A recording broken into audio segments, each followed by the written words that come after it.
Socrates, the unexamined life. In ancient Athens, beneath the olive trees and marble columns, a quiet voice stirred the minds of citizens.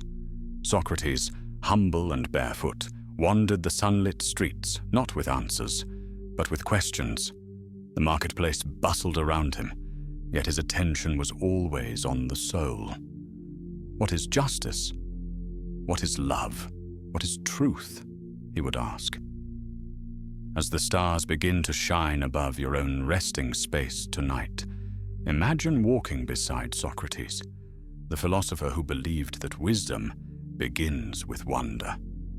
Hear the soft crunch of pebbles beneath your sandals, the scent of figs and fresh earth in the warm air, and let yourself become part of a world that sought meaning through reflection. Socrates believed that an unexamined life is not worth living. These words may sound harsh, but they are not a condemnation. They are an invitation, a gentle, persistent encouragement to turn inward and ask, quietly and honestly, what kind of life am I living? As you lie still now, let these questions arise in your mind, not with urgency, but with curiosity. What does it mean to live well? What values guide my choices? Do I know myself? Let each question drift by like a feather on the breeze. There is no rush to answer. The beauty lies in the wondering itself. Socrates' method was not to lecture, but to dialogue, to explore ideas with others, to uncover contradictions, to shed illusions. He was often misunderstood, even hated for this. But he believed that truth, like the morning light, could only be revealed through persistent inquiry. You might picture yourself sitting across from him on a stone bench as twilight deepens. He watches you with kind eyes, his beard flecked with silver, and asks you gently, "What do you truly believe?" There is no judgment in his voice, only patient curiosity. The hum of the Athenian evening surrounds you, crickets in the tall grass, the low murmur of conversation drifting from lantern-lit homes, the breeze rustling through the trees like whispered thoughts. And you begin to wonder, not just who you are, but who you are becoming. Imagine sitting in stillness beside a reflecting pool. The water is still, but your thoughts ripple across its surface. Each ripple a memory, each memory a lesson. To know thyself, Socrates says, is the beginning of wisdom. And so you let your awareness expand, gently scanning the landscape of your inner world, not to change it, but simply to notice it. There is space here for all of you, for your questions, for your contradictions, for the quiet voice that speaks not in words, but in feeling. Socrates reminds us that the path to wisdom is not knowing more, but asking more. That sleep, like philosophy, is not about answers, but release. As your breath slows, let your mind unburden itself of conclusions. Let it wander freely into open questions. You are safe here. You are thoughtful here. You are enough here.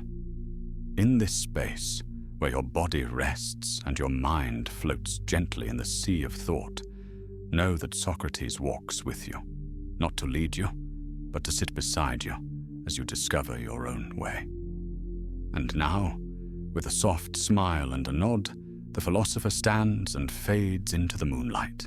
The torch of curiosity remains with you, burning gently in your heart. Let go of needing to know. Let go of needing to define. Let yourself be carried by wonder. Breathe in and out, slowly. The examined life is not an achievement. It is a rhythm, a dance of thought and silence. Drift now into that dance and sleep. Heraclitus, embracing change. Let us travel now, further east to the city of Ephesus in ancient Ionia. There, near the waters that flowed into the Aegean Sea, a philosopher named Heraclitus stood beside a river, gazing deeply into its current.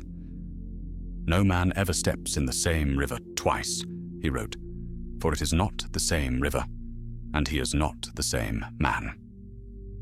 The soft sound of flowing water, imagine it now, trickling gently in the distance, bubbling over stones, whispering a truth deeper than words. Everything flows, everything changes. As you rest tonight, feel the stream of time moving through you, not something to resist, but something to ride. Heraclitus teaches us that change is not a disruption, it is the very nature of life. You are not who you were yesterday, and you will not be the same tomorrow. That is not a flaw, it is your brilliance. Picture a candle's flame, flickering, bending, moving in rhythm with the unseen currents of air. You are that flame, responding to the ever-changing breath of the world around you. Heraclitus saw in fire a sacred symbol, always burning, always transforming. Not chaos, but a cosmic dance.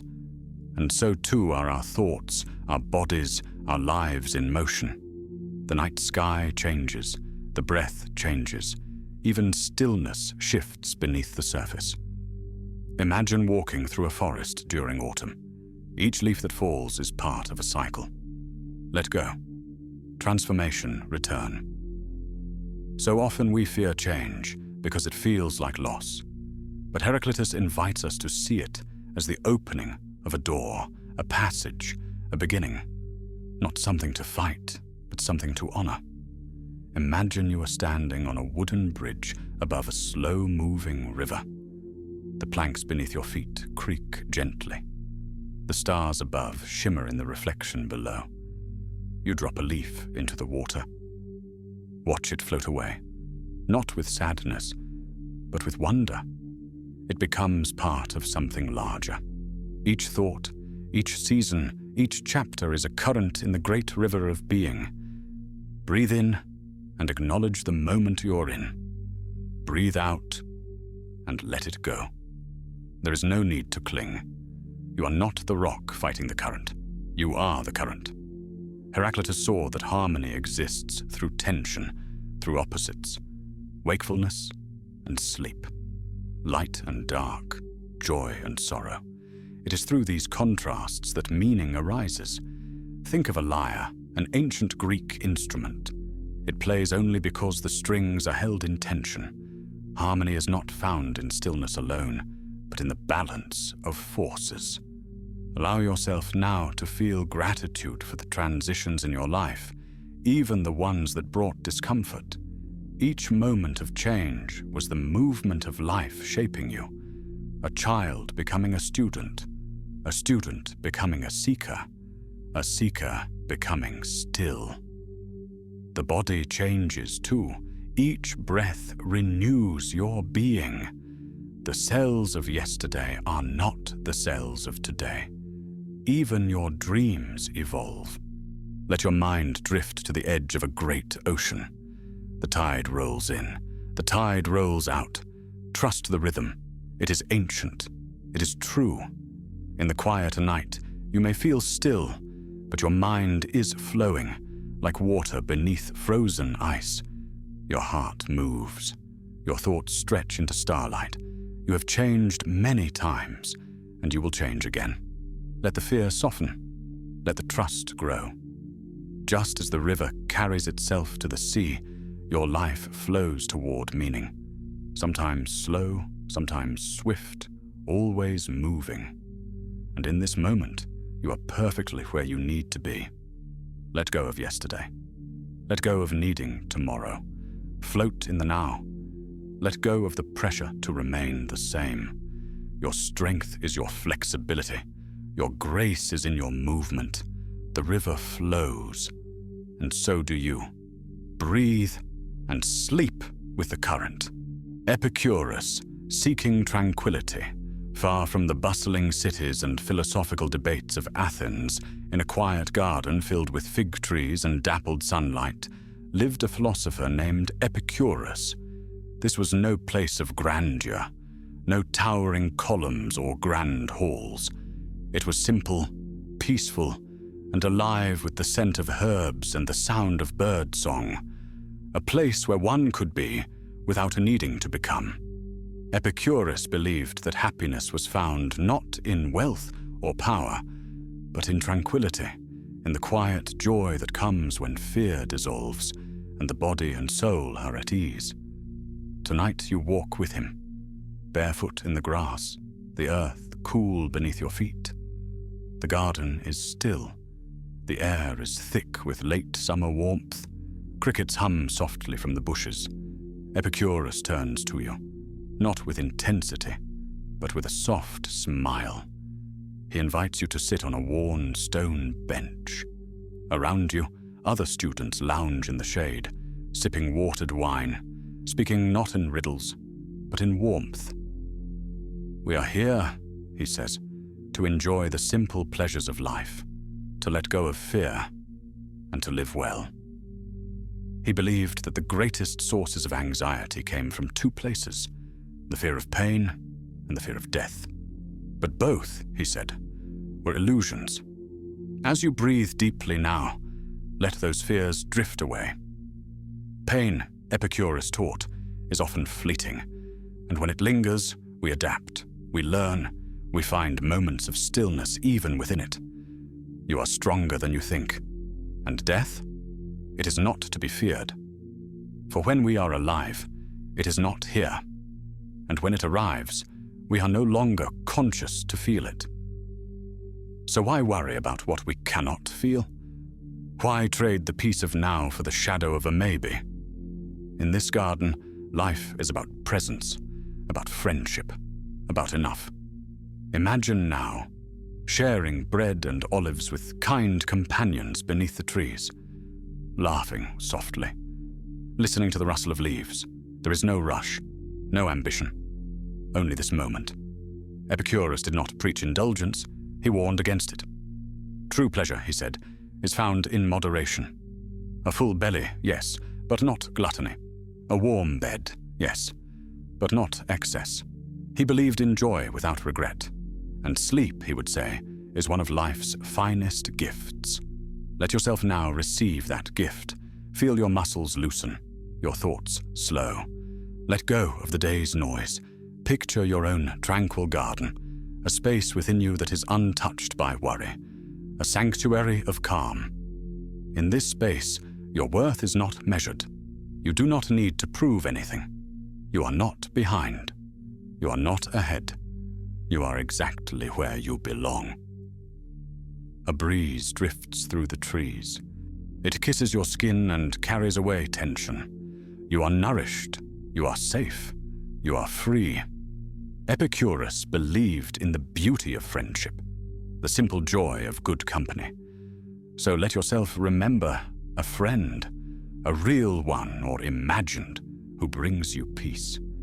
Picture them beside you now, their presence calm and reassuring. You do not need to speak. You are simply together. Even in solitude, you are never truly alone. The stars above you begin to shimmer. The night deepens. The garden glows with moonlight. Epicurus whispers, "Do not spoil what you have by desiring what you have not. What you have now was once among the things you only hoped for." Breathe in those words. Let them settle gently within you. Life is not lived in imagined futures or regretted pasts. It is here. It is now. Let go of the hunger for more. Let go of the chasing. In this moment, you are whole. With your next breath, imagine your body as part of the garden. Your breath is the breeze. Your pulse is the hum of cicadas. Your thoughts are leaves, falling slowly and gently. Let them fall. Let them land. Let them rest. You are not your worries. You are not your to-do list. You are a being made for peace. And in the quiet of Epicurus's garden, you are home. Sleep comes not from effort, but from surrender. Surrender now to the peace you deserve. Let the night wrap around you like a soft blanket. Let the stars keep watch. Epicurus fades into the shadows of the olive trees. His voice lingers like a lullaby. Pleasure is the absence of pain in the body and trouble in the soul. Tonight there is no trouble. There is only stillness. There is only sleep. And so you drift. Descartes, foundations of certainty. Night deepens, and with it, a hush falls over the mind. We drift now to a colder land, to a quiet room lit by a single flickering candle. Snow rests softly on the windowsill. The air is still, the world hushed by winter. In the dim light, a man sits at a small wooden desk, wrapped in a heavy cloak. His eyes are tired but sharp. His name is René Descartes, and his mind is turning, not toward the stars above, but inward, deep into the foundations of reality. As you lie still now, let the world fall away. Let the distractions of the day grow dim. Tonight, like Descartes, you will journey inward, searching not for answers from outside, but from within. Descartes began his most famous meditation with a radical idea: to doubt everything, to question every belief, every perception, every truth he had once accepted. What if the senses could deceive? What if dreams could feel as real as waking life? What if everything was uncertain? These questions might sound unsettling, but for Descartes, they were not the end. They were the beginning. He peeled away each layer of assumption, gently, patiently, until he reached the one thing he could not doubt. I think, therefore I am. Cogito, ergo sum. The soft flicker of consciousness, your awareness, your thoughts, your dreams, proved to him that something existed. Something was thinking, and that something was him. Breathe deeply now, and notice your own mind. Not the thoughts that swirl by, but the one who observes them. You are here. You are real. Not because someone told you so, not because you see or hear or feel, but because you are aware. Descartes' candle continues to burn beside you, its small flame dancing in the dark. You are not afraid of the dark now. You are the light that moves within it. The room is quiet. The snow outside muffles the world. Descartes invites you to listen, not to the noise of opinion or the weight of belief, but to the whisper within. He imagined the mind like a clear pool, but only once the surface is still can we see what lies at the bottom. Let your thoughts now settle, like snowflakes falling on water. Let go of everything you've been told. Let go of roles, of names, of identities. Let there be only stillness. Let there be only awareness. In this stillness, there is power. Descartes was not afraid to begin again. He rebuilt his understanding of the world from that one certainty, slowly, carefully, thoughtfully. And so can you. When the world feels confusing, when the future feels uncertain, return to your breath, return to the quiet truth. You are. You don't need to have all the answers. You don't need to see the full path. The beginning is enough. Descartes teaches us that true clarity often comes not from what we know, but from what we gently set aside. Doubt is not your enemy. Doubt is the space between breaths. It is the pause where understanding can bloom. He reminds us that the most stable truths are not shouted, but whispered. Listen now, to your own voice within. It may be quiet, but it is yours. As the candle burns lower and the room fades into shadow, feel your body soften into the bed. Let your thoughts drift like falling snow. Each one unique, each one fleeting. You do not need to grasp them. You are the sky they fall through. Cogito, ergo sum. You are. That is enough. In a world that shifts and changes, there is always a light within you. Let that light guide you now into dreams, into rest, into peace. Nietzsche, becoming who you are. The air changes now. It feels thinner, crisper. You find yourself walking a mountain path, high above the clouds, where silence is broken only by the wind and the crunch of gravel beneath your feet. Ahead, silhouetted by the fading sun, stands a figure gazing out across the valley.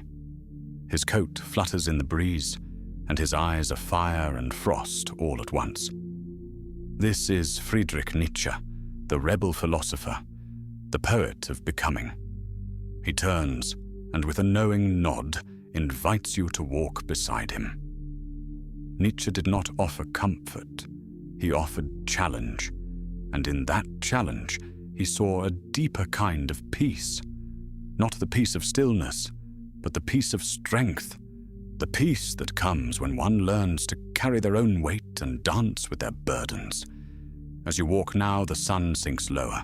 The sky turns violet. Nietzsche speaks softly. Become who you are. The path narrows. Below, cliffs drop into mist.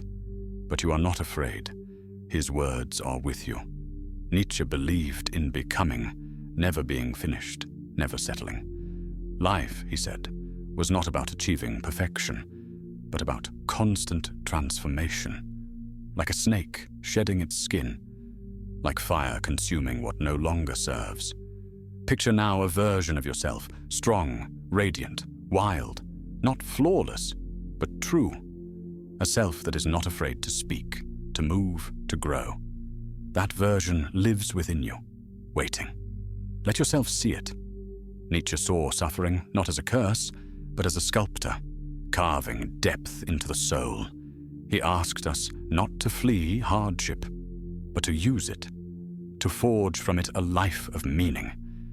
He who has a why to live, he said, can bear almost any how. Breathe those words in. Feel them settle deep in your chest. You have endured, you have changed, and through it all, a part of you remains unbroken. Nietzsche imagined a great test. What if you had to live this life again and again, exactly as it is? Every joy, every sorrow, every mistake, every triumph. Would you embrace it? Would you say yes to it all? This was his idea of eternal recurrence, not a punishment, but a mirror. An invitation to love your fate, to choose your life. Not in parts, but in whole. Let that thought drift through you now. What if this moment was eternal? The stars begin to appear, one by one. You stop on the trail, turn your face to the sky, and feel the mountain breathe beneath your feet. Nietzsche was not a philosopher of answers, but of awakenings. He asked us to become creators, not just of art or music or ideas, but of ourselves. The individual has always had to struggle, he wrote, to keep from being overwhelmed by the tribe. If you try it, you will be lonely often, and sometimes frightened. But no price is too high to pay for the privilege of owning yourself. You are not here to follow every path. You are here to carve your own. And even in your sleep, that carving continues. In dreams, in silence, in the quiet reshaping of the self. You may stumble, you may fall, but you rise each time with new wisdom. Nietzsche did not want you to obey. He wanted you to awaken, not to conform, but to evolve. And so now, with your body heavy and your mind soft, ask yourself, not what must I become, but rather, what within me is already emerging. Let the old layers fall away like ash. Let the new shape glow beneath the surface. You are not a finished story. You are a flame in motion. You are becoming. The wind has quieted now. Nietzsche fades into the starlight, his boots leaving no trace on the path. But his words remain. And those who were seen dancing, he once said, were thought to be mad by those who could not hear the music. Sleep now, not in stillness, but in motion. Sleep in your becoming. Sleep as you rise. Laozi, The Way of Harmony, 145, 1-2, 000. The mountains soften. The wind becomes warm. You now find yourself in a quiet valley where mist hugs the earth and lanterns glow softly beneath cherry blossom trees. A gentle stream winds through the landscape, singing to itself in a language older than words. Here, beneath the moon's quiet gaze, lives the final guide on our journey, Laozi, the ancient sage of the Tao. He does not speak much. He does not rush. He does not demand. He simply walks, barefoot on the earth, moving as the water moves, naturally without effort, in harmony with the world. Tonight, he teaches not through logic or debate, but through presence, through the quiet truth of simplicity. The Tao that can be spoken is not the eternal Tao, he once said. The truth of life, he believed, is not something you grasp. It's something you feel, something you flow with. Imagine now that you are walking with him along the edge of the stream. The stones are smooth. The water is cool. You do not need to do anything. Just breathe. Just be. In Taoism, this is called Wu Wei, effortless action. Like the way a tree grows without trying. Like the way a river bends without planning. Like the way you sleep, not by force, but by letting go. Let go now. Let the day fall behind you like leaves drifting down a hillside. You are not responsible for tomorrow. You are not responsible for understanding everything.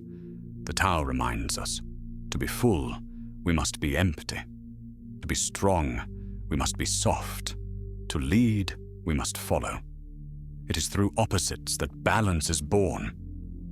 Picture a bamboo stalk swaying in the breeze. It bends but does not break. That is strength, not resistance, but surrender, not control, but trust. As you lie here now, breathing with the rhythm of the stream, you too are bamboo, flexible, rooted, alive. Laozi smiles beside you, not with pride, but with peace. Nature does not hurry, he says, yet everything is accomplished. These words settle in you like dew on petals. You do not need to rush your growth. You do not need to chase your dreams. You only need to flow. Let your body become the stream. Let your mind become the sky. Let your breath become the breeze. Let sleep come naturally, like rain falling on open fields. In the Tao, there are no rigid paths, only gentle guidance, only the invitation to be what you already are. You are not broken. You are not lost. You are part of the whole. There is a light within you that has never gone out, even when clouds covered it. And now, as night deepens and the stream carries your thoughts away, feel yourself dissolve into stillness. The sage does not say goodbye. He simply becomes the mist, the stream, the path. And you? You are the dreamer. You are the Tao. You are home. Sleep in harmony. Sleep in peace. Sleep in your nature. Marcus Aurelius, Stillness in the Storm. 2 hours, 1 minute to 2 hours, 20 minutes. The night is still. But far away, a distant storm rumbles, soft and slow like the heartbeat of the earth. You find yourself in a grand stone chamber, its walls are lined with scrolls and books, the air scented with old parchment and candle wax. A fire glows low in a brazier, casting dancing light across the marble floor. Sitting at a desk, his posture calm, his brow furrowed not in anger but reflection, is Marcus Aurelius, the philosopher king of Rome. He is not clad in armor, not issuing commands.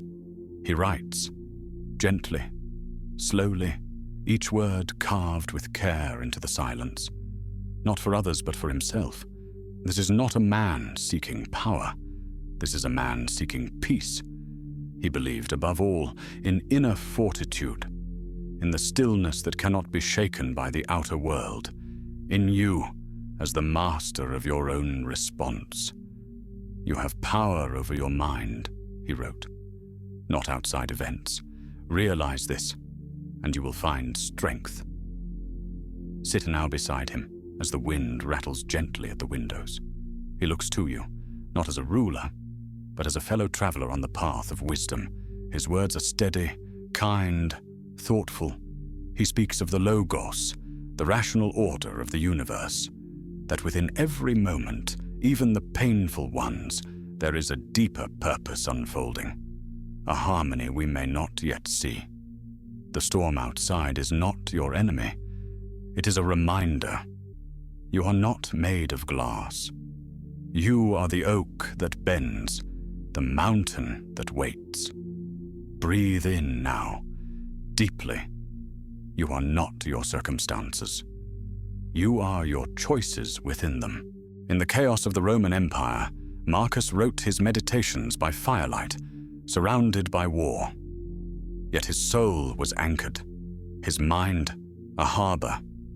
Can you become such a harbor? Let his thoughts enter your own now, like warm tea poured into a cool cup. The impediment to action advances action. What stands in the way becomes the way. Imagine your worries as stones in a stream. Rather than stopping the water, they shape it. The current moves around them, learns from them, softens their edges. Even now, in this moment, your breath flows past every resistance. Inhale peace. Exhale struggle. Marcus Aurelius reminds you that life is brief, but brevity gives it beauty. A falling leaf, a shooting star, a whispered kindness. Picture a single snowflake landing on your hand, melting, gone. Yet it was here, and it mattered. So too does this moment. Even in sleep, it shapes you. He believed in virtue, not as rules, but as your nature expressing itself rightly. Courage, wisdom, justice, temperance, not demanded by others, but chosen by you, again and again, quietly. Waste no more time arguing what a good person should be, he said. Be one. You do not need permission to be whole. You do not need certainty to move forward. You only need alignment with what is true and what is within your control. Now picture yourself alone in a great field beneath the stars. No war, no noise, only space, only sky. You kneel, press your hand into the earth, and feel it. Calm, present, real.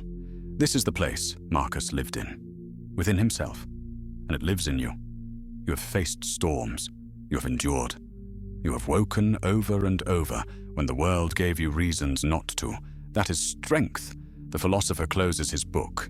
He looks to you one last time and smiles, not with pride, but with peace. If it is not right, do not do it, he says. If it is not true, do not say it. Let those final words ring gently in your heart. And now, as the fire dies low and the storm fades to silence, let yourself become still as a stone column, as still as the stars, not rigid, but rooted, not cold, but calm. You are enough. You have always been enough. Breathe and sleep in your sovereignty.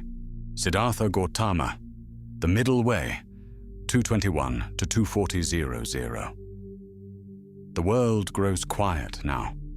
Even your thoughts begin to slow. You are standing beneath the canopy of a great Bodhi tree. Its roots stretch deep into the earth. Its leaves shimmer softly in the wind, like green lanterns flickering in the moonlight. This is a sacred place, a place of awakening. Beside the tree, seated in stillness, is a man. His robes are simple. His eyes are closed, but his awareness is vast. His name is Siddhartha Gautama, the Buddha, the one who awakened. He does not speak, He breathes, and that breath contains the wisdom of lifetimes. You sit across from him, the grass cool beneath you, the air gentle and fragrant. All striving, all noise, begins to fade. In his journey, Siddhartha tried everything: wealth, indulgence, denial, starvation. But peace did not live at either extreme. It waited quietly along what he called the middle way. Not too much, not too little, not clinging, not rejecting, just being. Let yourself rest in that balance now. You do not need to fix anything. You do not need to chase anything. You are already here. You are already whole. The Buddha opened his eyes to suffering, not to fear it, but to understand it. He saw that pain exists, yes, but so does the path beyond it. He called it the Noble Eightfold Path, a way of walking through life with clarity, intention, and kindness. Right view, right intention, right speech, right action, right livelihood, right effort, right mindfulness, right concentration. These are not demands. They are invitations. Gently now. Take a deep breath. Inhale with awareness. Exhale with surrender. Feel your body soften. Feel your thoughts drift like lotus petals on a still pond. You are not your cravings. You are not your fears. You are the one who sees them, lets them rise, and lets them fall. The Buddha taught that everything arises and passes away. Nothing is permanent. Not joy, not sorrow, not even the mind's own chatter. All of it is like clouds moving through an open sky. You are the sky. The clouds will come and go, but your awareness remains. Picture now a quiet monastery tucked into the folds of a green mountain. The bells ring gently in the distance. A monk sweeps the stone path, not in a rush, not with tension, just present. Every moment is practice. Every breath is peace. You do not need to sit cross-legged under a tree to awaken. You only need to be present, here and now, without clinging or pushing away. The Buddha's smile was small but deep, like a stream flowing gently through the forest.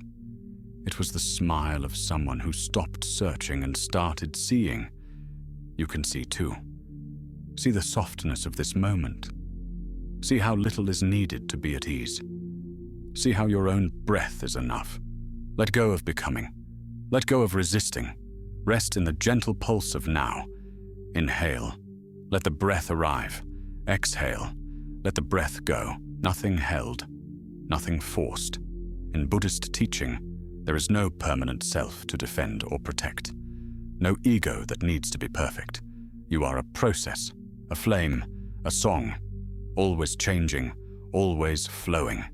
Imagine now your body as a river, cool, constant, clear, the stones beneath it no longer sharp, only smooth from time.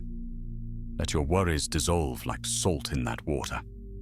Let your judgments loosen like sand in the tide. Let your identity melt like fog in morning light. You do not need to be anything but this. Siddhartha watches you with compassion. Not pity, not praise, just deep understanding. He knows the path is hard. He walked it, and he left these words behind. Peace comes from within. Do not seek it without. Let them echo now, not just in your ears, but in your chest, in your breath, in your dreams. Peace comes from within. And tonight it has found you. The tree above you sways gently. The moon begins to set. And you lie back, cradled in the lap of the earth, empty of effort, full of stillness. You do not need to awaken right now. Sleep is its own form of practice. The Buddha closes his eyes again, not to turn away, but to rest in awareness. And so do you. Sleep in the middle way.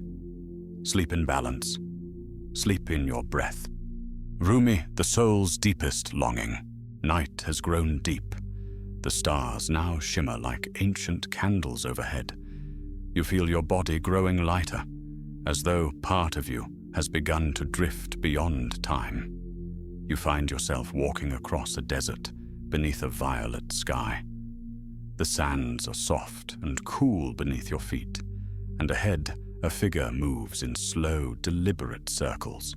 He wears flowing robes, his arms extended, as he turns gracefully, silently, again and again, like a spiral being drawn into the center of love itself. This is Rumi, the 13th century Persian poet and mystic, a man who danced not for joy or performance, but as an expression of the soul's endless longing for reunion with the divine. He sees you and smiles, not with welcome, but with recognition, as if you've known each other for lifetimes. Rumi believed that longing was not weakness. Longing was proof of love, a thread connecting the soul to its source. And when we feel pain or beauty or yearning, it is simply the soul remembering where it came from. The wound, he wrote, is the place where the light enters you. You and Rumi sit now at the edge of the desert. The wind is warm, the night silent, except for the breath of the earth. He speaks, not to teach, but to remind you of what your heart already knows. Don't grieve, he says. Anything you lose comes round in another form. Let those words drift through you like smoke. Let them settle into the spaces that once held regret. Let them comfort the parts of you that feel forgotten. You are not lost. You are becoming. You are not broken. You are opening. Rumi often spoke in paradoxes, not to confuse, but to awaken. He asked you to see opposites as part of the same truth, joy and sorrow, presence and absence, union and separation. Try to learn to let what is simply be, he whispers. So now, breathe deeply. Let go of resistance. Let go of expectation. Let love rise within you like steam from tea, slowly, invisibly, powerfully. Picture your soul now as a candle. Even in the darkest room, it glows. Even when the wind bends its flame, it does not go out. Rumi's poems are wind and shelter both, guiding, but never forcing. You were born with wings, he said.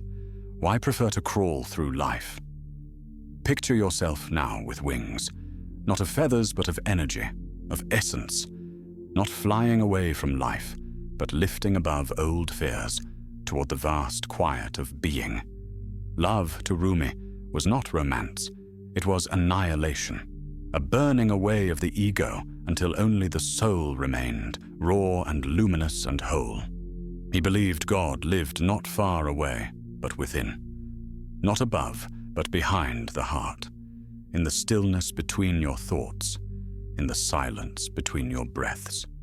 Be like a tree, he told us, and let the dead leaves drop. So let them drop now, the memories that ache, the identities that no longer serve, the fears that kept you small. Drop them into the sand and watch the wind carry them away. You are being emptied not to be hollow, but to be filled with something real. As Rumi rises again and begins to turn, slowly, beautifully, his robes fluttering like birds, you realize something. He is not dancing for himself. He is dancing for you, for all of us. His movement is a prayer, a calling, a remembering, and you are part of it. Let your soul now sway gently inside you, not in chaos, but in rhythm, in tune with something ancient and vast and deeply kind. The universe is not outside of you, Rumi says. Look inside yourself. Everything that you want, you already are. So you close your eyes, not in sleep, but in surrender. And when they close, you see more clearly. You are light, you are longing, you are the fire and the moth. Let yourself burn now, not to ash, but to truth. Let yourself sleep now, not to escape, but to return. The poet becomes dust in the desert wind, his final words drifting to you like the last note of a song. This moment is all there is. Let it be enough. Breathe. and rest in the arms of love. 10. Simone Weil. Gravity and grace. The silence deepens now. It's the kind of quiet that feels sacred, like the hush of a cathedral before dawn, or the stillness that lives between two heartbeats. You find yourself seated at a simple wooden desk in a dim, candle-lit room.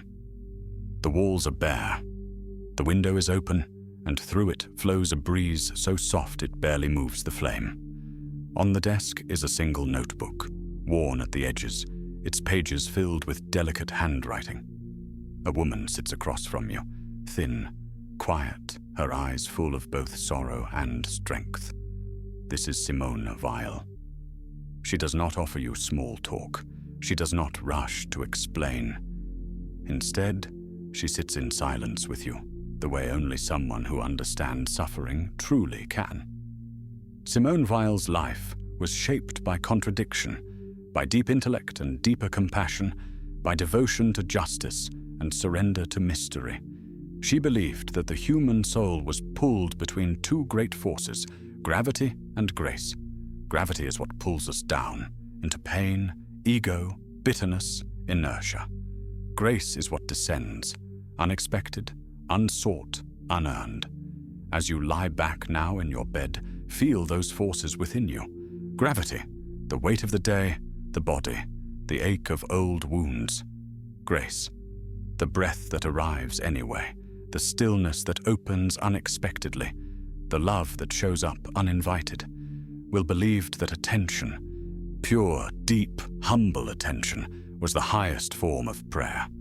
Not asking, not pleading, just watching a flower bloom, watching another person suffer, watching your own thoughts without judgment.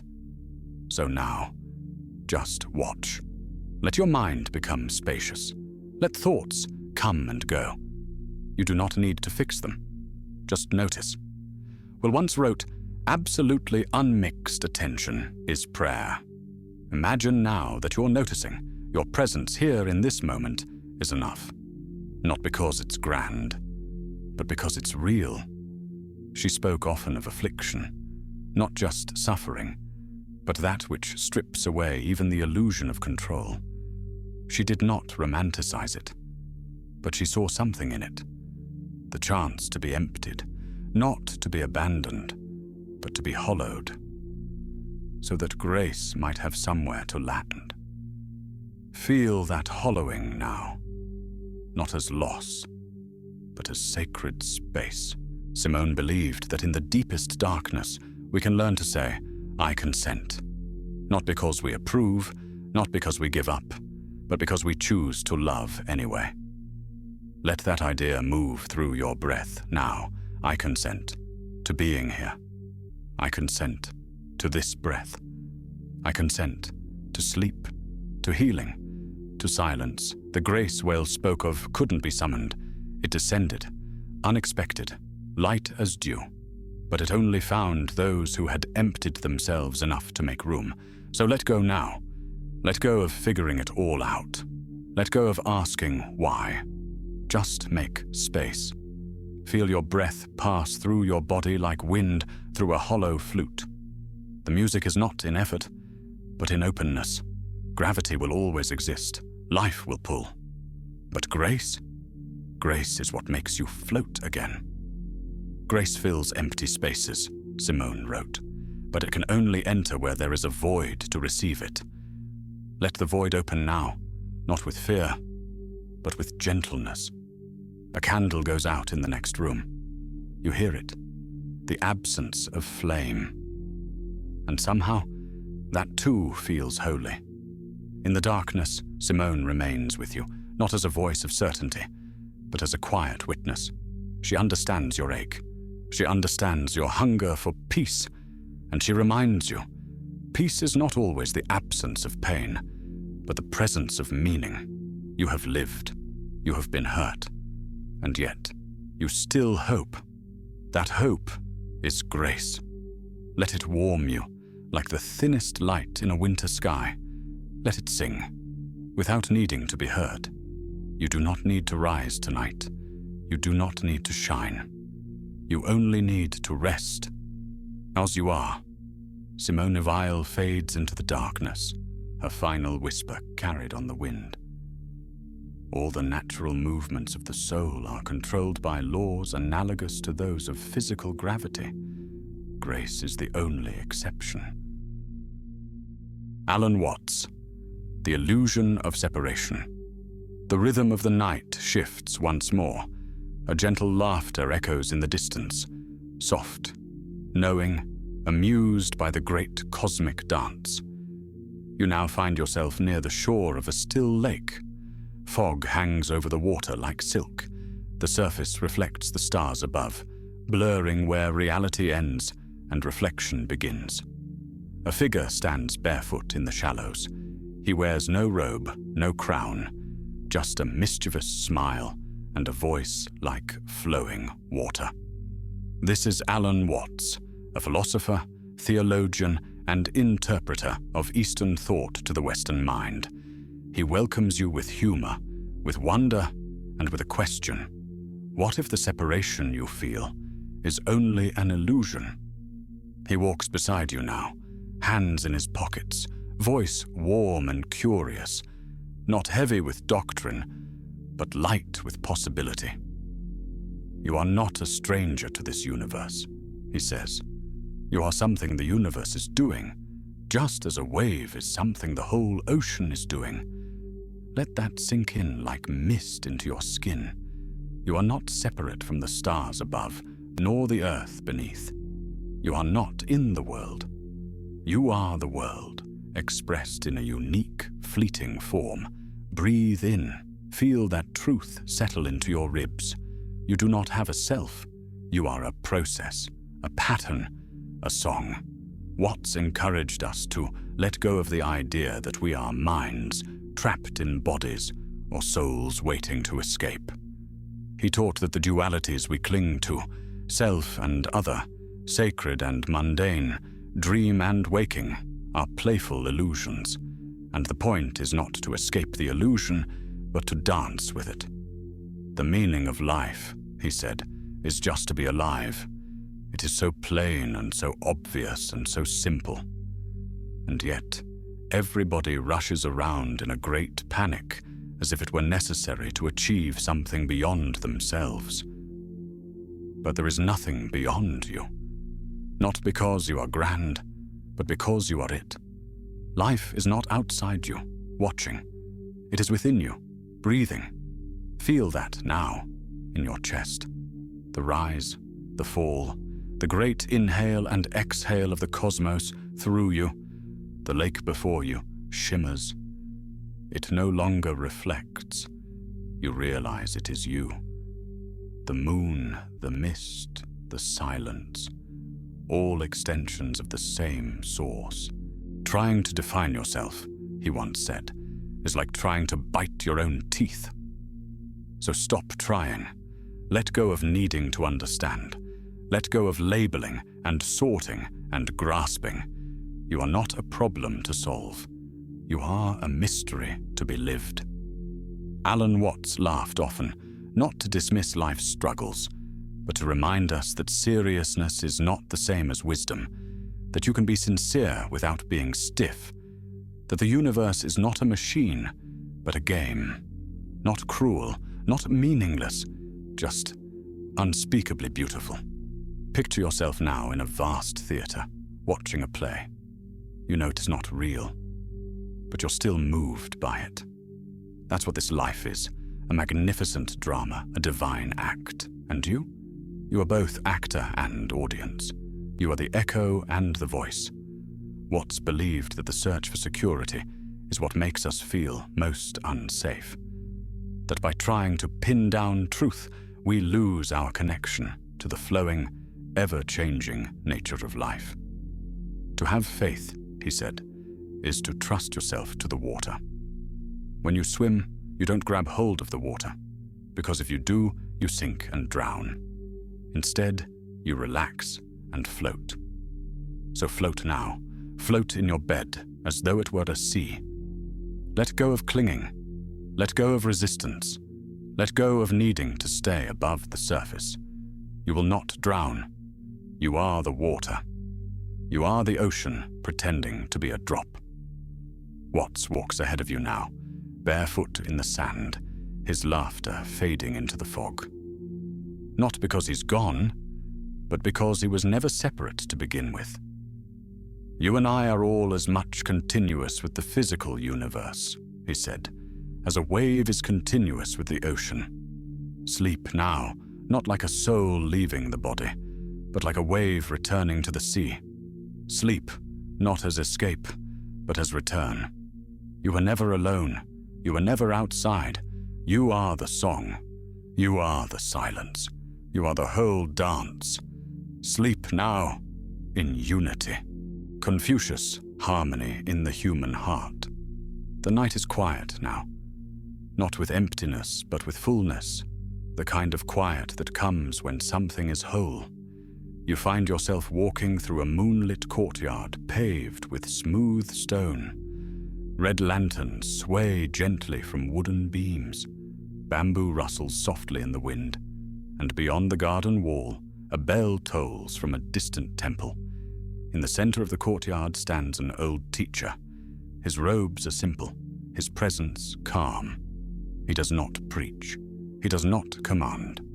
He bows slightly, a gesture not of rank, but of respect. This is Confucius. He believed that a good life begins not in the stars or in the silence of mountains, but in the warmth of home, in the words we speak to one another, in the way we eat together, walk together, and grow old side by side. The strength of a nation, he said, derives from the integrity of the home. As you settle in now, feel your breath steady. You are not alone in the universe.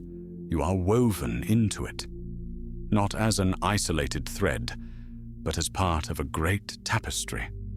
Confucius taught that harmony begins with the self, cultivated through discipline, kindness, and the choice to be good even when no one is watching. He called it Ren, benevolence, humaneness, the inner warmth that spreads outward.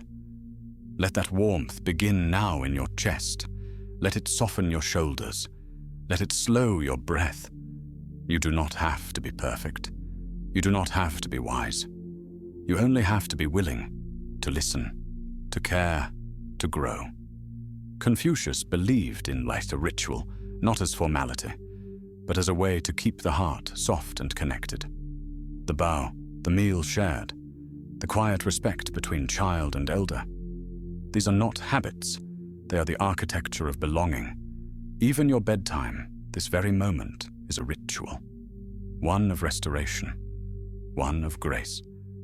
Let your body lie with dignity. Let your breath move like a sacred bell. Let sleep come like a friend who honors you. Picture now a small village at dusk. A parent tucks in their child. Neighbors greet one another at their doors. The smell of rice and herbs drifts through the alleys. Nothing extraordinary, and yet everything beautiful. Confucius would say, this is where virtue is practiced, not in great speeches, but in the gentleness of daily life. Let yourself return to your own beginnings, a kitchen table, a schoolroom, a walk with someone you loved. These memories are not gone. They live in you still. They shaped your character. They are your roots. Education, Confucius said, breeds confidence.